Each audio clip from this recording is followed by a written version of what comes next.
On this episode of The Erasing Shame, Pastor Dave Park of Mosaic Christian Fellowship and Dr. John He, Director of Lighthouse Counseling Network, join forces in New Jersey to make Asian American Christian counseling more affordable, accessible, and available. We pray that you'll be informed and inspired to do likewise so more Asian Americans can experience the abundant life. All right, welcome back to the Erasing Shame podcast. My name is Sam. I'll be your host today as we are doing our Pastor Appreciation Month in October. And today's a very special episode where we're going to be highlighting two pastors and Lighthouse Christian Network and just the amazing work that they're doing here. And so we got Dave here, who's a pastor in New Jersey. And then we also have John, who's the Director of Lighthouse Christian Network, and it's a great service that blends Christian counseling and with churches to partner together to do something together to help Asian Americans, especially going through different challenges. And so, welcome to the podcast. Thank you, Sam. Thanks for having us. Thank you, Sam. Yeah. Is there any other? You guys want to briefly introduce yourself a little bit more? I know I didn't go into super big detail, but is there any more that you guys want to share a little bit about yourself? I'm Dave. I'm a pastor at Mosaic Christian Fellowship. We're in northern New Jersey. We're in Bergen County, which is like a heavily Asian American, densely populated area of the Northeast. I'm the lead pastor there. Been there since 2013 and still trucking, still going. That's me. That's great. Awesome. I used to serve at a church called New Mercy Community Church, which is also up in Bergen County. About 2 months ago, I transitioned out from congregational ministry. I'm currently at Princeton Theological Seminary, and I'm the Vice President of Student Life and Dean of Chapel here. Oh, that's awesome. That's great. I love it. Well, we got some high-powered, awesome men of God here. So this Lighthouse Christian Network, I didn't know about it until recently when DJ told me about you guys, and it just sounds so interesting, like what you guys have done and created. And it sounds like a great model for other churches to learn. And so we're going to talk about the origin story of how did it start? When did it start? Let's start from the beginning. Like who came up with this idea? Yeah, so I'll go first. It's hard to know exactly who came up with the idea first because John had a dream, and then I kind of had a need, and then God kind of brought it together. But it came really from my role as a pastor, just feeling my lack and the increasing awareness of how counseling can really help people, and the Asian stigma behind counseling starting to wane a little bit. And this is in 2019. I really felt the increase in counseling need at my particular church, and at the same time feeling my lack, not only in terms of being able to meet the volume of needs, but I don't think that counseling is particularly my gift. And I was really feeling that deeply, and there were a lot of needs coming in, a lot of requests coming in for counseling, and then the requests for counseling began to get more acute. So they weren't just, I'm having a hard time with my Christian walk stuff, but it was, I have this mental illness, or I'm struggling with this particular diagnosis. And it was just stuff that was way really outside of what I can help with. What, you didn't learn that in seminary? No, man. Not at my seminary. So I didn't get any of that. And to be honest, at the beginning, I was kind of pretending like I knew what I was doing. And because, you're a pastor, and especially if you're the lead pastor, it's really hard to say, I don't know what to do. And I don't know how to help you. But that's honestly how I felt. And as that kind of grew, I realized, hey, I need to reach out for help.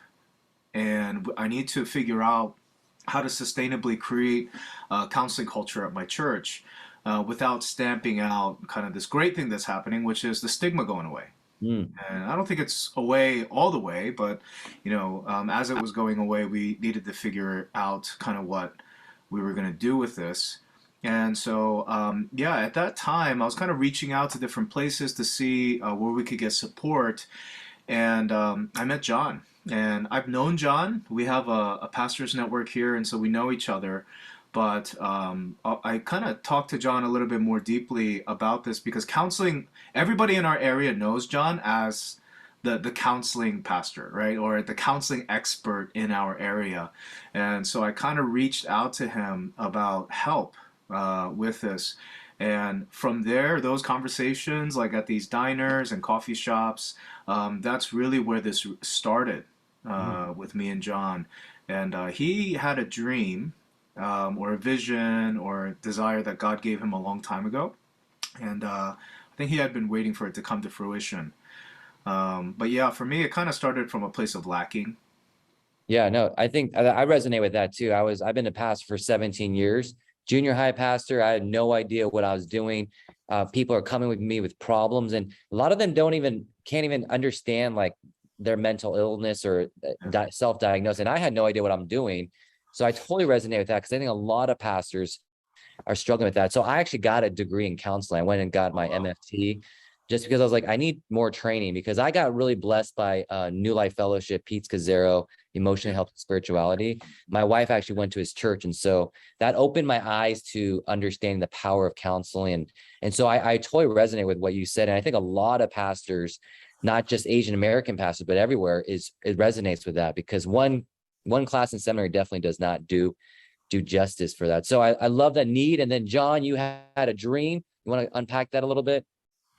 Yeah, I mean, it wasn't much of a dream other than just an idea and a desire, right? And I'm in the same boat. I've been in ministry for a long time, and I came to seminary really with the conviction that I really want to learn more about how to give better care, but specifically for Asian Americans and Asian American communities, because we grew up with lack of resources, lack of education. And even those of us who wanted to seek counseling or wanted to go into counseling, there really weren't that many people who were there to inform us and mentor us. So I think one of the convictions when I was young, maybe perhaps foolishly, was I'm going to go to seminary and learn Christian counseling. And I came to seminary and I realized what we learn in seminary in regards to what's mandated for future pastors, like, Pastor Sam, you were joking around, like, one class in seminary is not enough, but oftentimes in seminary education, 1 or 2 classes is all you need in order to graduate, in at least our discipline. And having studied it myself now, I feel like there are some changes that need to be happened in the curriculum itself.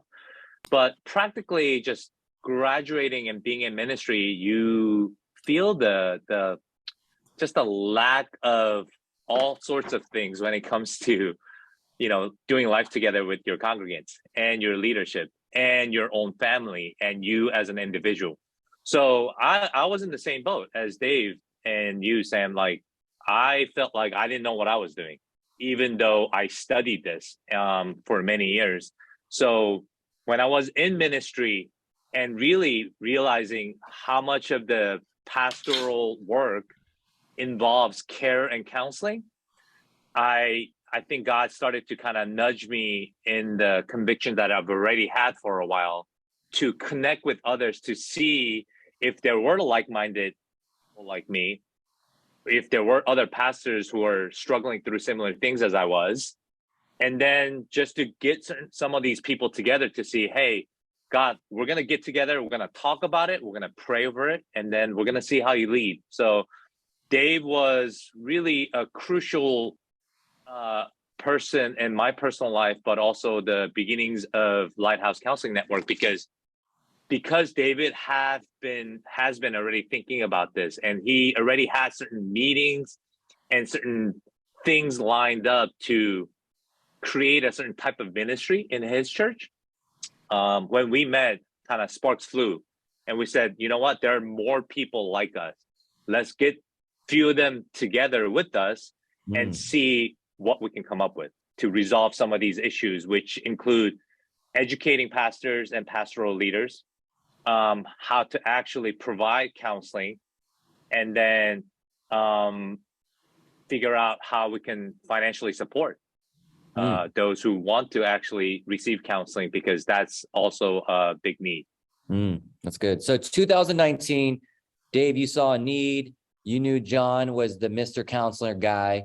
So you guys got coffee, talked about it, and you guys were just obviously like understanding the need and then the desire to expand to, because you probably heard anecdotally other people struggling. So is that kind of what happened next? You guys started gathering more pastors and leaders and just having more conversations? Yeah, I think initially John and I we had to talk about what do we want this to be? Do we want it to be a counseling center? Mm, Do we want it to be a ministry of a church, or do we want it to be a loosely affiliated network mm, of leaders and churches? And we had to kind of hash out what we were going for before we brought other people to the table. But at the same time, we wanted other people to have their hand in the creation of it, and so we didn't want it to be completely formed. But yeah, from there, we went to our local network of pastors, and from there, pastors who we knew had mm, been thinking about this a little bit. So it wasn't a brand new idea to them, but people who had this somewhere in the radar, mm. trusted guys that we knew as friends. And Yeah, we brought them to the table and, prayed over it and had discussions together. And mm. yeah, those were some of the first steps. That's great. So you mentioned like which direction you were thinking of going. Where did you land early on in those days? And did it change or pivot? I think we're still, yeah, still in the zip code because we landed on network, Hmm. a trusted network of counselors that we wanted to bring together, and we didn't necessarily want it to be a physical center, and so we're still moving in that direction. Which is why it's called Lighthouse Counseling Network, and we were really, yeah, intentional about that it being a network. That was actually John. He saw the need for it to be a network and not one center. Mm. Well, there's so many counseling centers in our region and throughout the US. If you really wanted to research what resources you have around you, I bet you there are a lot of Christian and secular counseling centers and therapy centers nearby. But what we were um, trying to meet the needs of those folks who, for whatever reason, didn't want to go to a center or went to a center and bounced back. And then we looked at some in-house network, ministries, in-house ministries in small and big churches. And we began to just see what are the needs that they're hitting, but what's also being left out. Mm. And so what the network option gave us was a little bit more flexibility. It gave us to become a little bit more nimble and also create a nonprofit organization that exists out of a particular church, which does give you certain limitations, Mm. but not a center where you have to have so much resources and run it almost like a business where it might not be sustainable for many of us who already have full-time jobs elsewhere. So it was just a matter of let's grab people who is really convictionate about this and passionate about this issue and see if we can create a loose network, which then turned into an official 501c Mm. B network where, David was able to get a lawyer for us. We created the board and we started writing out the logistics of how this group was going to function. And that happened in 2020. Is that correct? No, most of it came together the year before. It actually took Oh, us a while. Yeah, it took us a while before we came to the launch because we had quite a number of things to figure out. We had to figure out what was the kind of biblical counseling vision, and as you know, there are different approaches to it. Where do we land? What's the role of the church? And then actually the financing of and the supporting of these sessions was actually that was kind of a big discussion. We had to figure out how do we make it really accessible to people, while at the same time making it a place where counselors really want to be and work, mm, and make it worth their while, and really support them as well. Because I learned that some counselors, as they work at different counseling centers, that they may be charging X, but the counselor's not getting a lot of that. And we wanted to, be a place where they did get the lion's share of it because they're the ones doing the work. Yeah. So we had a lot to hash out, and so even though most of putting everything together was in 2019, we didn't officially launch until 2020. Okay, got it. So unpack for some of the listeners. They may be like, well, what's a network versus a center? What is the difference? And can you unpack why the network was a better fit for you guys, like the pros? Sure. First, counseling centers, you have to run it like a business. Like it has to financially make sense. You're hiring people. As a network, we don't hire anybody officially in the sense that they don't work for us full time. And we don't sign contracts like you have to be here X amount of years and we pay you a certain amount. We really work with the graciousness of the counselors and therapists who want to work with us, who say, I will be able to offer X amount of hours per week, or in this season, I can take X amount of clients for you. And we start there. And if they can increase more intakes, we go towards that. If they can't, then we send less counselees towards their way. So it's loose in the sense that there's a mutual agreement on the counseling network and the therapist, but we figure out as we go seasonally how many they can take and what type of counselees they prefer, what counseling they can offer. So I think the biggest difference is one, we don't hire any counselors. We don't have a building, and at any given point, a counselor can say, hey, I really want to step off, or things this season, I can't take any. And then we have to figure out other, plans. So it was a humble beginning, right? It was 4 churches and just maybe 4 or 5 counselors saying yes to this. And we just launched it to see if, functioning as a network, if we will actually hit certain niche who, preferred something that we can offer rather than going to a counseling center and going to in-house. So I don't know how much you want to know, Sam, but basically in over a decade of doing pastoral care and counseling, I've had many churches send people our way. And at our church in New Mercy at the time, we had an in-house counseling program.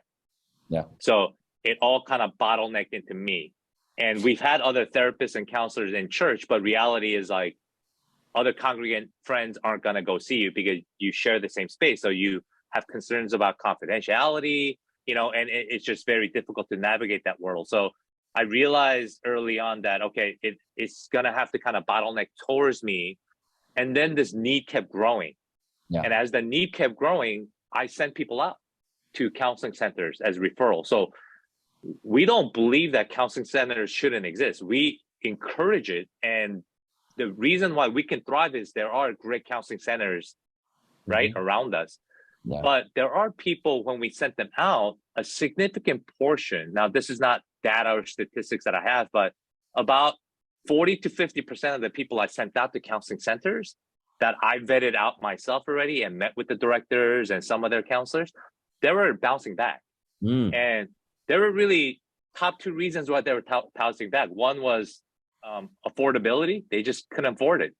Yeah. A lot of the counseling centers and individual counselors don't take insurance, or they don't take your insurance. So you're trying to pay out of pocket here in the Northeast about $150 to $300 a session.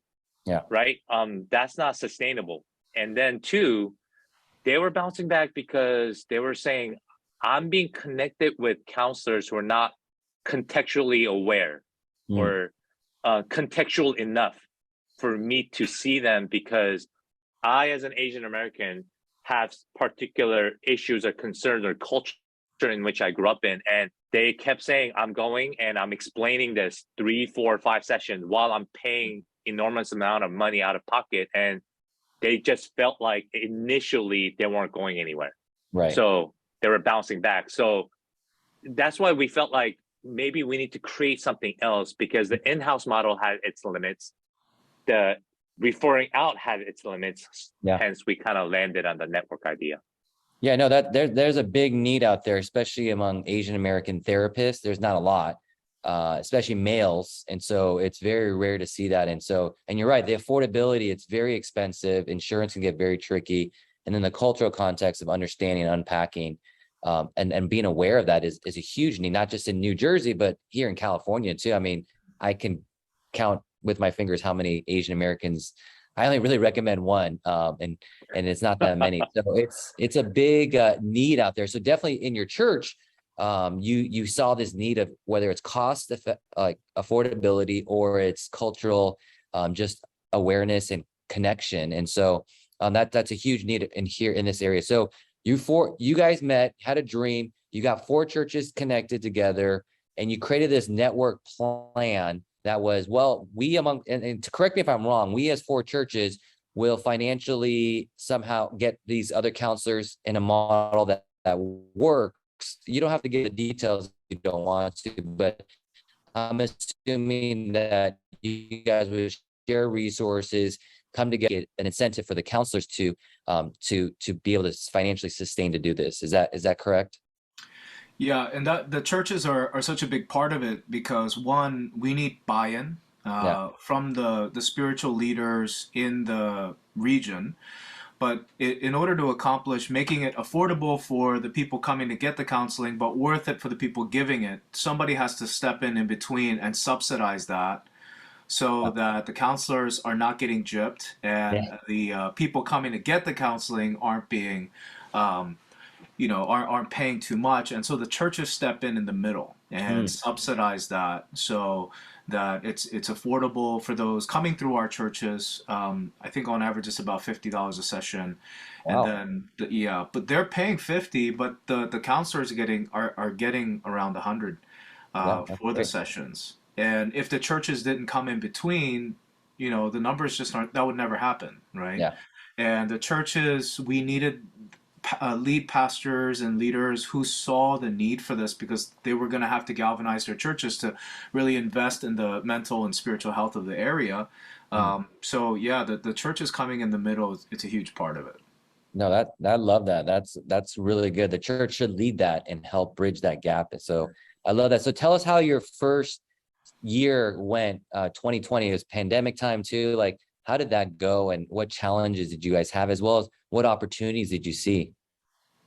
Yeah, so before we even got to 2020, kind of piggybacking on what David was sharing, it was we wanted all parties, whether church or counselors or the board members, to have a buy-in. Meaning, we asked the counselors that are coming in, we told them, this is a nonprofit organization. We see the same need that you see. Can you set aside certain amount of spots to take in Lighthouse Counseling Network counselees, but when you take our counselees, can you set a fee at $100 a session, which is lower than what most people charge here. And so there's a buy-in from the counselors. There's a buy-in from the counselees, because we're not saying you come and receive everything for free, right? Like, you're paying at a lowered cost of $100 a session, but we're asking you to just pay half of that. Right. And then the churches have a buy-in, because we're saying, these are your people. We not only use the church to teach psychosocial education, emotional health, spiritual health, but you need to set aside a budget. I've had so many conversations with pastors who come and say, mental health is so important, ... But at the end of the day, when I ask them a very simple question, how much in your church budget per year is being utilized to support in some way mental, emotional health of your congregants? Most of the time is zero. How much do you spend on praise equipment? How much do you spend on missions, mission trips? And once again, all necessary parts of the church. But the point is that most churches, especially Asian American churches, they were just giving lip services to the importance of emotional mental health. So we wanted the buy-in from the church. We say, each church who joins this network will pay an X amount per year as a ministry fund. Yeah. and it will be utilized to subsidize counseling sessions. So once we were able to see who were able or who was willing to buy in, we started with those 4 churches, wrote out the bylaws, and we launched. Obviously, not knowing that COVID was going to hit right around the corner in March, but we launched in January 2020. And between 4 churches and about 5-6 counselors, we thought it was very doable with the budget that we have. And then COVID hit in March. And initially, I think what it did was it kind of paused everything, the request of the counseling sessions that was coming in. And about 2 or 3 months into COVID, it just kind of skyrocketed. You got really busy. Yeah, the application just kept coming in, and we quickly reached the limits of how many counselors we can take. So what? That first year was fast. I mean, that's all I remember. Just like not believing the numbers that John was telling us, because we just started. Honestly, it was like 4 friends who believed in this, and we thought it would help our churches. And then, yeah, that first year it was a lot faster than we had anticipated. So what would you recommend for churches that are hearing this? They're like, wow, that sounds really cool. I know that the money part is always a concern, like, oh, I don't know if I can spend it. I don't know if I want to do that. Like, there's a cost to it now. But my assumption is if you do something that's amazing and a great service for your church and the church is using that, I feel like people would want to give more, knowing that their money and their tithes it's going to a good cause to help their church members, because it's a real great benefit for the church too. So I know there's a cost element of that. And then people are maybe like, well, is this going to be effective? Like, can you share like what you learned or what you would suggest for churches that are maybe thinking about this, or what you've learned through that? I'm sure John has a lot to say, but my personal experience as a pastor, it's helped me a ton. And I don't mean that I'm getting counseling from Lighthouse, but what I mean is that it's helped me to not be overwhelmed in what I'm supposed to be doing in the church. Right. And counseling and shepherding people is certainly a big part of what I'm supposed to do, but it can get to a point where there are a couple of individuals, or there's just a larger growing population of people who need a lot of care. And there are too many things that a pastor needs to do to expend the amount of time that that person really needs from you. And then the added guilt of not being equipped to help, right? And so I always say the biggest beneficiary of Lighthouse is me as a pastor, right? And so there's so many people who have been helped by Lighthouse, but I think that it's an investment into your leadership, into your pastors, and those like all of the counseling needs at John's church funneled to him. That's a lot to ask of somebody, and so I think that's a huge benefit, is to help your leadership kind of focus and unburden them. And so that's just one aspect of what I'd like to share about that. Yeah, thank you.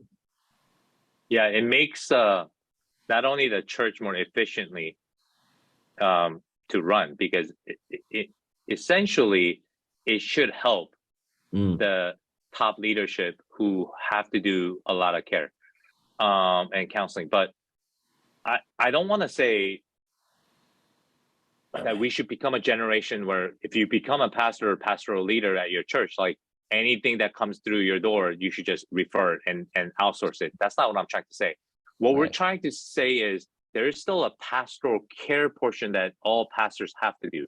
Yeah. But it's really the particular cases that come, right? And you're like, just like David was saying, someone's going through a divorce, or someone has a mental illness, or someone needs medication, someone is suicidal, or someone just has going through a very difficult season in their life, where they just need a lot more time and resources.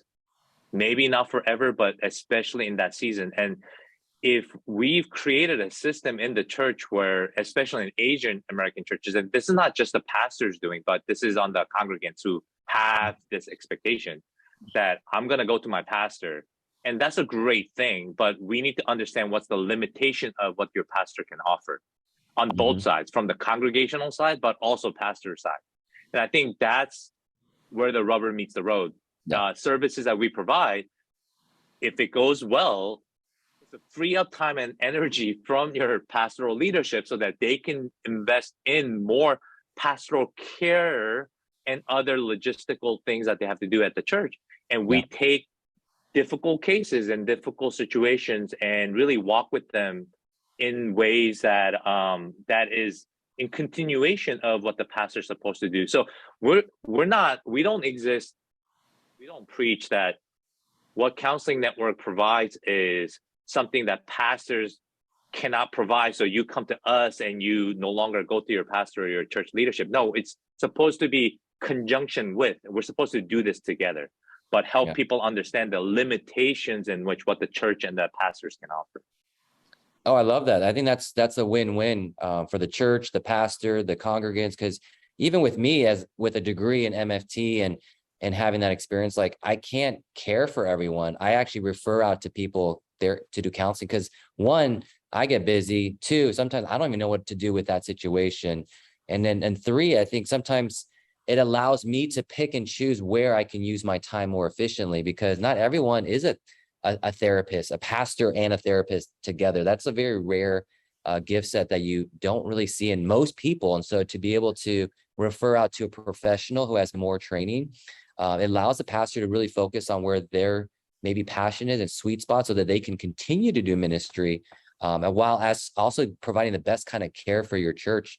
So I think it's definitely a win-win. And I love what you said. It's not the pastor just giving away. It's allowing them to have more discernment in that whole situation of how can I best care for this person in a godly way, rather than just, you get me because I'm the best, or that's all I get, in which you may not be. So that's great. So 4 churches started during 2020. Things obviously grew because COVID, big need. People were like I went through my emotional, stuff and my issues, and I'm getting spiritual direction and all that stuff. Like, how is it now, 2022? We're going to go to 2023. Have you guys expanded? Is there more churches, or what's the story now? Yeah, now we're up to 9 churches, and we have 14 counselors in the network. Just to give you some stats, 2020, we had 61 applications come in. And these applications sometimes is not just for the individual, right? It's sometimes couples, sometimes it's families, sometimes it's you and the kids. Yeah. So that's 61 applications kind of turned into about 85 people. Yeah. 2021, we got up to 72 applications, about 100 people supported. And then in 2022, we're now mid-October, we've had 106 applications that came in. And we've supported about 150 people. Wow. That's amazing. So you got 9 churches, you're helping over 100 plus people now, families. That's amazing. And it sounds like what you said earlier about when you would send them off to these counseling centers, either they would fall off, too expensive, or not as effective, or because there is a relationship that's built between the counselor and the counselee. Like, how are you seeing the effectiveness? I don't know if there's a way to measure that, but what fruit are you seeing from this? Yeah, other than, one obvious fruit that David, graciously offers is that we get a lot of positive feedback from the pastors of these 9 churches and their leadership. But the other fruit that we see is that the numbers are going up, and the needs are constantly coming in. So we're at a point where we need to grow the supply, but the demand keeps on growing. So it's a great problem to have, because it seems like what we're seeing is, one, the shame factor of wanting a counselor, or, hey, I need therapy, or I need to see somebody else because I need help. It seems to be decreasing. And it's partially not just because we provide counseling services. What we also provide is chances for your churches and organizations to do seminars, mental health seminars. I know David's church has done it. My church has done it numerous times. And we utilize Lighthouse Counseling Network counselors, but we use other resources that we have outside and bring these people in And now we have to put Sam's name on the list because we might call him to do a seminar. Let's go, Sam. We bring I'm people down. in who have certain experts, right? And we teach from the pulpit to bring down that wall of shame. And we also provide financial support, and we also connect you, because sometimes the connecting part's the hard part, because it is trial and error. You have to try somebody out, and if that therapeutic relationship isn't really built and you're not comfortable, you need to switch. But oftentimes what happens is folks try once and they're like, it takes a little bit more time than effort than I thought, then I'm just gonna stop. Yeah. And statistically, Asian Americans, we are the number one ethnic cultural group to least likely to ask for help, professional help. And that's just statistically true. And then on the flip side, on the back end, we're the first ethnic cultural group to leave therapeutic relationships. We're the first ones to leave. So we're the last ones in, and we're the first ones to leave. Yeah. So sometimes even just supporting them through that discerning process of who do I need, and what kind of therapeutic relationship do I want, just walking with them through those few steps really helps out, I think, in the longevity of how long they stay in their, in therapy. And so obviously we have some difficult cases. They do bounce back.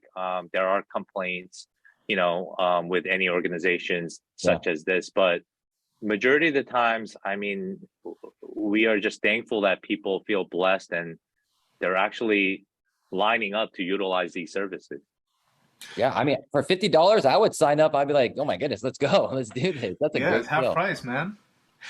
But just to add to that, I think that what I see on the ground is that Lighthouse, as it's grown, it's kind of getting known in the area, and more people are utilizing it. And so there are couples in my church that probably would not have gone to counseling who have.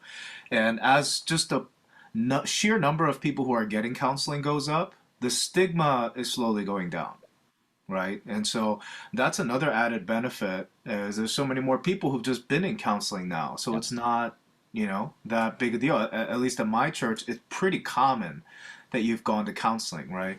I think when we first started my church, people used it like double as much as anyone else, any other church. And I think that did change kind of the culture of, hey, it's okay to get counseling. Lots of people do it, right? And that's a big change. No, yeah, that's good. Sorry, were you gonna say more? No, No, I totally agree. I think I see that too, even among 20s and 30s. It's even though they're growing up more with that in the American culture, but still in the Asian culture, it's still very like, oh, I don't know if I want to do it, or I'll try it once. And usually I always tell them, you got to go at least more than once. Like the first time is just like an intake, just getting to know you. Sometimes you don't even feel like it's worth your money. But after the second or third, you kind of realize, oh yeah, if they're good and you have a good relationship, I mean, and so I've seen people where they're like, oh, now I get it now I understand.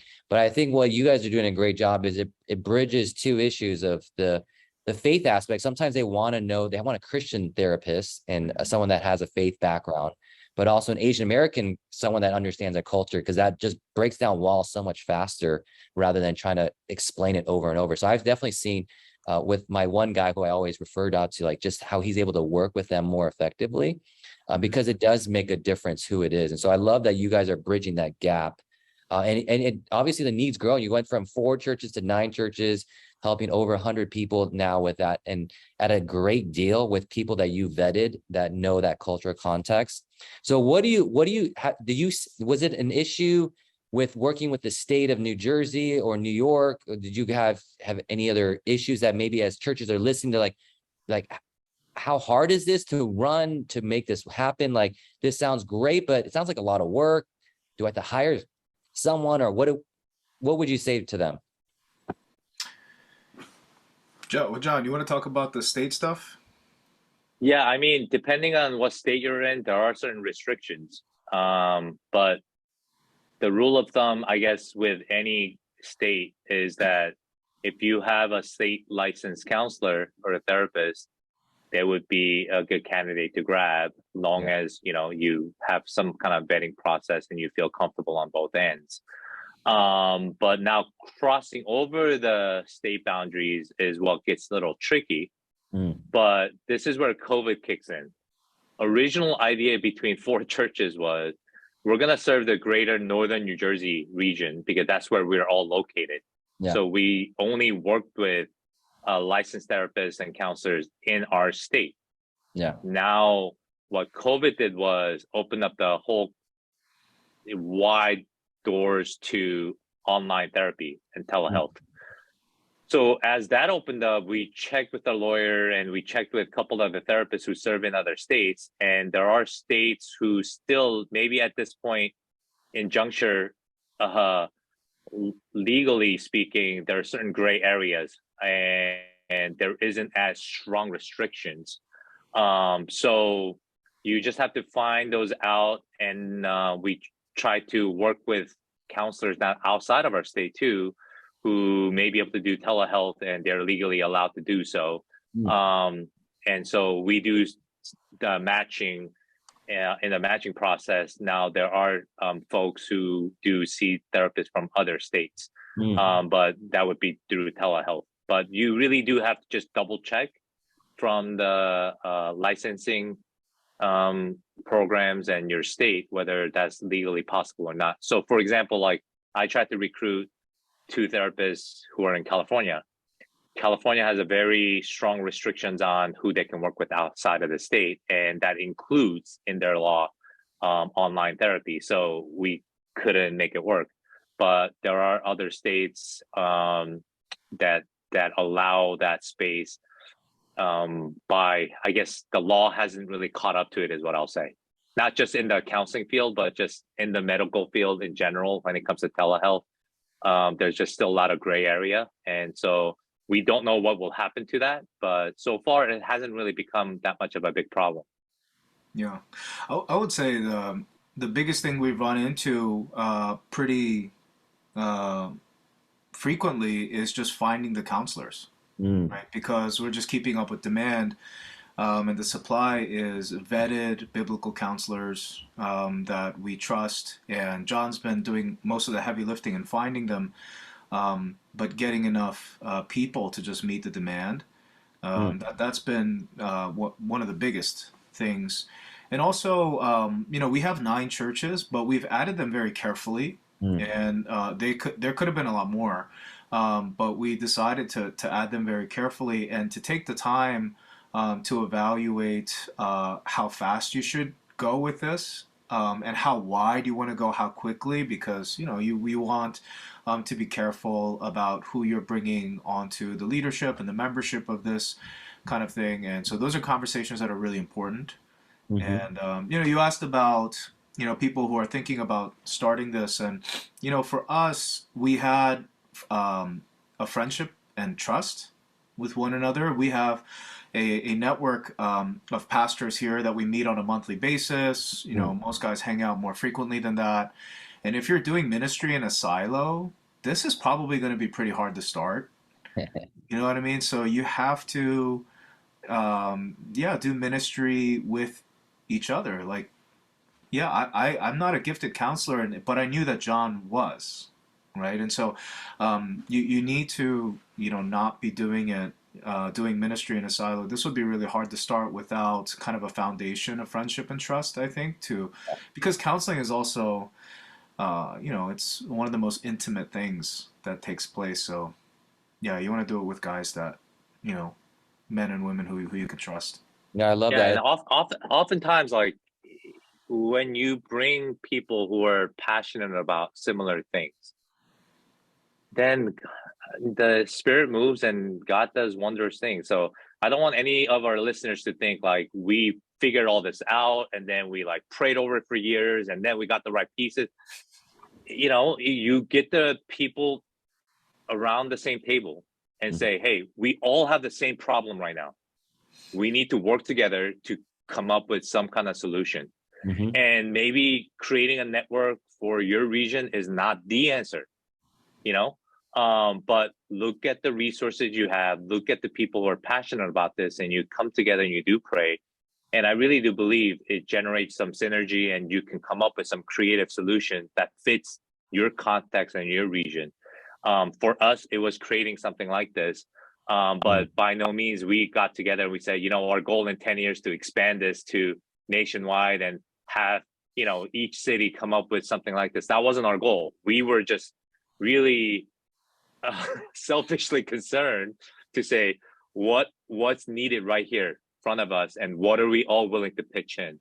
Yeah. And God really gave us some ideas and resources to kind of launch this.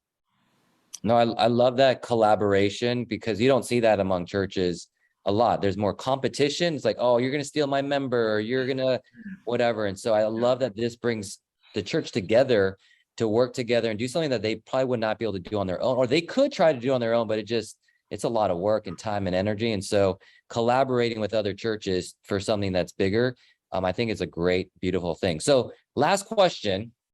If you could speak to two audiences, one that's hearing this like, wow, I want that. That sounds amazing. Let's bring it to our city. And I'm sure other people have reached out for you for that, those questions. What would you say to them? And then the second group would be, they hear and they're like, we can't do that. That's not possible, but I want counseling. I know there's a need. I just don't know what to do. Where do I start? What would you say to those two different groups? Yeah, to the group of people who really want to start it, I would say get around people who have kind of similar visions and similar needs, right? So come around the need and prayerfully talk about that, and just be careful about who you let in. You may want to start with your friends, but it can't just be your friends. Like, it has to be people who understand the vision, people who are moving towards the same goal, have multiple conversations. What I appreciated about John was that he slowed down the process, and he said, these are things that we really need to work out before we could just start talking to people about this. And he was really great about setting even the exact wording of the vision together. I remember we brought up the word healing, and I think it was John or one of the other members who said, like, hey, like, let's not overpromise what we're trying to do, right? We're not, going to promise healing, for people. We're here to be a resource and a help to them. And getting around, those particulars together with your friends and resonating with the need together, that's probably a great place to start. I'm sure there's no place in the United States where it's only one pastor in that town struggling with this, right?